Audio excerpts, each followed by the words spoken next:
Every day, dermatologists diagnose and treat more than 3,000 diseases, many of which are chronic and disabling and require ongoing medical treatments.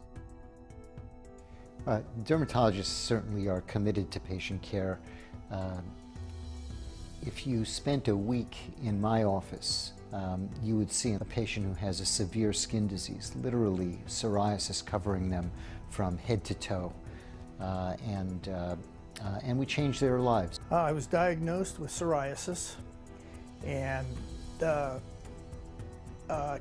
92% of my body. The itching was just the worst thing I've ever experienced. I couldn't stop scratching. At night, it got worse, and I could literally scratch myself until I bled. It was so intense.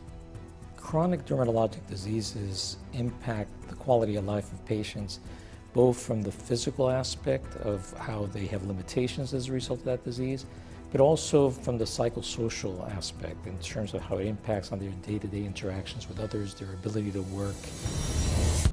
In this special report, dermatology medication prices continue to skyrocket, alarming both dermatologists and their patients. Well, I was getting the prescription from the doctor, and the prescription was $5 for a month's supply, and my wife lost her job, and so we had to change insurances. When we changed insurances, I got the prescription, I went to pick it up, and I was just blown away by the cost increase. Not affordable and allow me to live my regular lifestyle.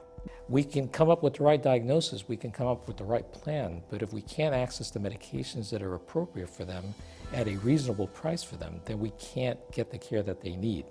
So access to medications impacts not just from a chronic debilitating point of view, but also from a life-saving point of view as well. And imagine a patient who's come to me, they've been paying insurance their whole lives, never used it.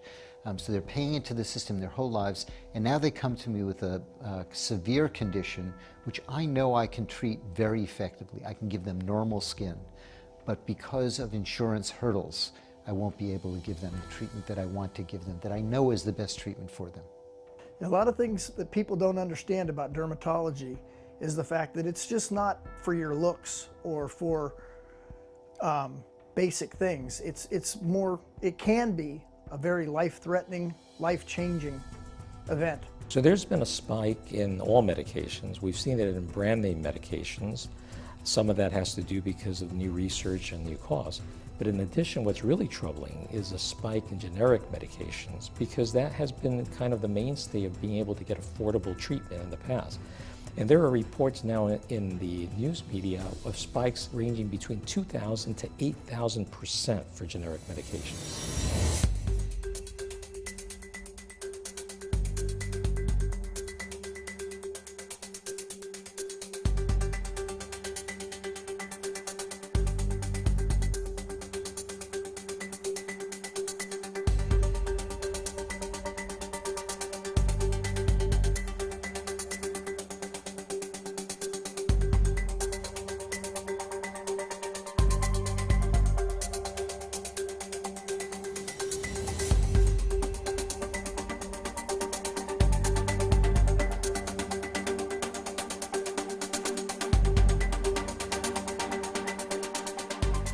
These dramatic price increases have a wide-ranging cascade of effects. Patients who suddenly face a huge bill at the pharmacy, a bill they cannot afford. Office staff who then hear from their patients about the costs and then need to go back to the physician to find a more affordable treatment alternative. And physicians who are frustrated because the treatment alternative may not be as effective. Thus, they cannot provide the care their patients need. The price goes up. Now the patient can't afford the medication, so their access to the medication is reduced. As a result of that, they may stop taking the medication, so now their disease state may worsen. Imagine if a medication costs $58,000 a year, which applies to some of our biologics, and the insurance company says, sure, we'll approve it, but the patient's responsible for 30%. Well, 30% of $58,000 is an awful lot of money. It's an awful thing when we can say that the proportion of patients receiving biologics is less than 20% of the number that should be receiving biologics simply because of cost. Step therapy has been a growing problem in dermatology. We see a patient, we know what treatment will work best for them, we know how to make them better, and we write the prescription, and as one of my colleagues said, what used to be called a prescription pad should now be called a suggestion pad, because when we submit the prescription, we try to get the medication for the patient, it's routinely denied. And it turns out that pharmaceutical benefit managers who control the distribution of drugs, and there are essentially 3 of them, control the distribution to about 2/3 or more of the population of the United States.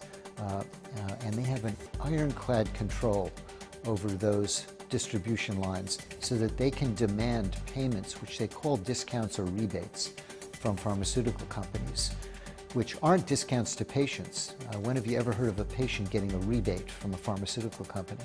But instead, they're cash that they simply put in their pockets. We've had a chance to talk about a lot of the problems. The question is, what can be done to fix these? There are several things that we can do. One of these has to do with increasing the availability of generic drugs. Certainly, companies have to be available to make these drugs, but there are a lot of regulations that impair the ability to get generic drugs to the market. So it's important that we get physicians, patients, everybody who has a stake in this to get involved and to contact their legislators to ease these restrictions so that we can get more generic drugs to the marketplace. The NIH helps to fund research as it relates to many of the advances in sciences that have resulted in new medications with tremendous breakthroughs for medicine. It's important that we continue to support that research and that we get our legislators to support funding for the NIH at a higher level than ever. Transparency in drug pricing is a critically important issue and is probably one of the reasons that drugs are as expensive as they are. And I think that if we had real drug transparency, pricing transparency, and we were aware of where all the dollars went, we'd be able to identify where we can reduce the cost of drugs. What we need to do is to work with the FDA to help promote legislation that can help them as it relates to some of these regulatory restrictions so we can ease the burden on them and we can ease the burden on getting these drugs to market. The important thing that we need to do is to be able to have step therapy guidelines that are based on sound clinical evidence. And it should be independent parties that use evidence-based medicine to make these decisions. Patients can play an active role in reducing the cost of their medications in the following ways. Shop around. There are many price differences amongst chain and big box stores, drugstores, local independent pharmacies, discount retailers, supermarkets, and credible prescription discount websites. Ask for a better price. Many pharmacists have flexibility to match or beat competitors' prices. Bypass health insurance. Many pharmacies offer lower-priced generics to people who pay out of pocket. Seek a 90-day prescription. For drugs you take long-term, it can be more convenient and less expensive. Check online. Patients paying out of pocket can learn fair pricing and use that to negotiate if a pharmacist quotes a higher price. The good news is Washington has been listening. A bipartisan $6.3 billion bill called the 21st Century Cures Act won overwhelming approval in Congress and was signed into law in December 2016. It will speed up drug approvals by the FDA and allocate $4.8 billion to the National Institutes of Health for precision medicine and biomedical research. If I could afford the medications like I was before, the change in the insurance, it would be a life-changing thing. I could live much better, I could be happier, more productive person. It's just taking its toll.